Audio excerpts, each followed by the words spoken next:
مدینے کے گورنر سے خطاب۔ سن 60 ہجری کے ماہ رجب کے تقریباً نصف میں معاویہ کی موت کے بعد یزید ابن معاویہ تخت خلافت پر بیٹھا۔ حکومت سنبھالتے ہی اس نے مختلف علاقوں میں تعینات اپنے گورنروں اور سرداروں کے نام خطوط ارسال کیے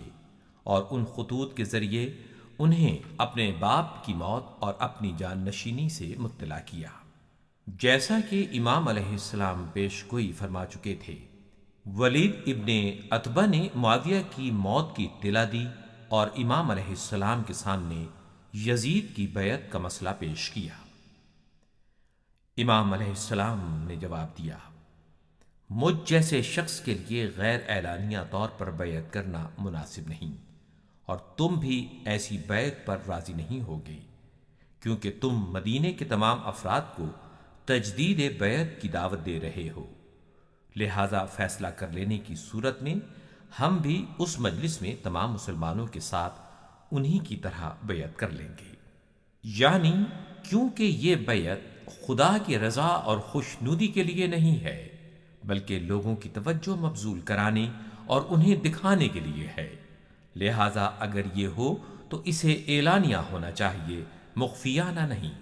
ولید نے امام علیہ السلام کی بات سے اتفاق کیا اور رات کے اس پہر بیعت لینے پر اصرار نہ کیا۔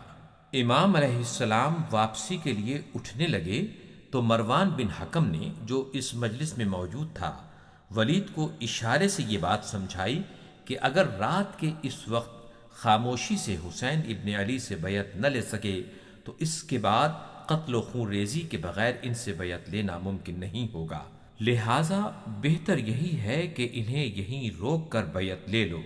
اور اگر انکار کریں تو یزید کے حکم کے مطابق ان کی گردن مار دو۔ امام علیہ السلام نے مروان کی یہ حرکت دیکھ لی اور اسے مخاطب کر کے فرمایا، اے زرقہ کے بیٹے، مجھے تو مارے گا یا ولید؟ تم مجھے جھوٹ بولتے اور گناہ کرتے ہو۔ اس کے بعد امام علیہ السلام نے خود ولید کو مخاطب کیا اور فرمایا، اے امیر، ہم خاندان نبوت اور معدن رسالت ہیں، ہمارے گھروں پر فرشتوں کی آمد و رفت رہا کرتی ہے اور ہمارے خاندان پر اللہ کی رحمتیں نازل ہوتی ہیں۔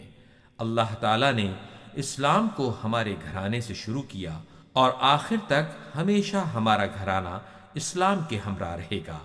لیکن یزید جس کی بیعت کی تم مجھ سے توقع کر رہے ہو، اس کا کردار یہ ہے کہ وہ شراب خور ہے، بے گناہ افراد کا قتل کرتا ہے، اس نے اللہ تعالیٰ کے احکام کو پامال کیا اور برسر عام فسق و فجور کا مرتکب ہوتا ہے۔ مجھ جیسا شخص کسی صورت اس جیسے شخص کی بیعت نہیں کرے گا۔ اب ہم اور تم دونوں آنے والے وقت کا انتظار کرتے ہیں اور دیکھتے ہیں کہ ہم میں سے کون خلافت اور بیعت کا زیادہ مستحق ہے۔ دوران گفتگو اٹھنے والا شور و غل سن کر امام علیہ السلام کے ہمراہ آنے والے افراد نے خطرہ محسوس کیا اور ان میں سے کچھ افراد ولید کے دربار میں داخل ہو گئے، اور اس طرح ولید کی امیدوں پر پانی پھر گیا۔